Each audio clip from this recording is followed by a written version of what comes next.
গাজলের fire brigade নিয়ে সরব হলেন গাজলের বিধায়ক চিন্ময় দেব বর্মন।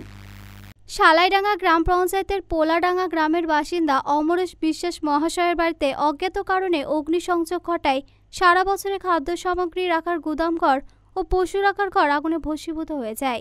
এটি গবাদি পশু ভস্মীভূত হয়ে যায়।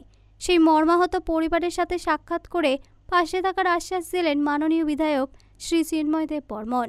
তিনি বলেন, বারবার বিধানসভায় বলা সত্ত্বেও গাজলে কেন দমকল বা ফায়ার ব্রিগেড হচ্ছে না? দমকল হওয়ার কথা থাকলেও সেটা হচ্ছে না। গাজলে প্রচুর মানুষের বসবাস, প্রচুর কলকারখানা রয়েছে, প্রচুর জুট মিল রয়েছে, ধানের মিল রয়েছে। গাজলে একটি দমকল হওয়ার খুব প্রয়োজন। গাজলে দমকল থাকলে এত বড় ক্ষতি হতো না। তাই তিনি এই বিষয় নিয়ে এক হাত নেন রাজ্য সরকারকে। খাদ্য সামগ্রীও পুড়েছে।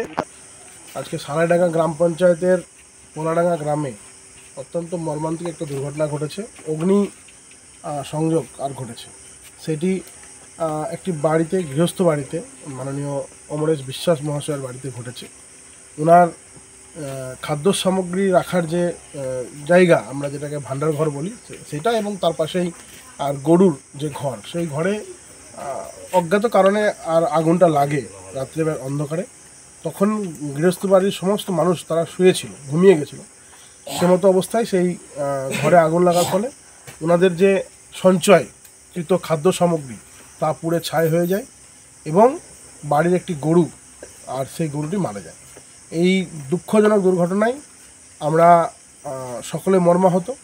আমরা এসছি ভারতীয় জনতা পার্টির পক্ষ থেকে, শালাইডাঙ্গা গ্রাম পঞ্চায়েতের পক্ষ থেকে। আমাদের মন্ত্রীরা আছেন, স্থানীয় পঞ্চায়েত, আমাদের নির্মলদা, পরিমলদা সহ সকলে আমরা এসছি ওনার পাশে দাঁড়ানোর জন্য। আমাদের তরফ থেকে যেটুকু সম্ভব হয়েছে সেটা আমরা তুলে দিয়েছি। ওনাদের আপাতত চলার জন্য আমরা সামান্য কিছু খাদ্য সামগ্রী তুলে দিয়েছি এবং আমরা আশ্বস্ত করতে চাই যে আমরা ওনাদের পাশে আছি।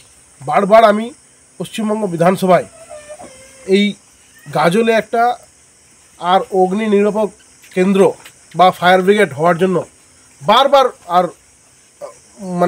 দ্বারস্থ হয়েছি আমাদের দমকল মন্ত্রীর এবং পশ্চিমবঙ্গ বিধানসভা, কিন্তু তাতেও কোনো কর্ণপাত হয়নি।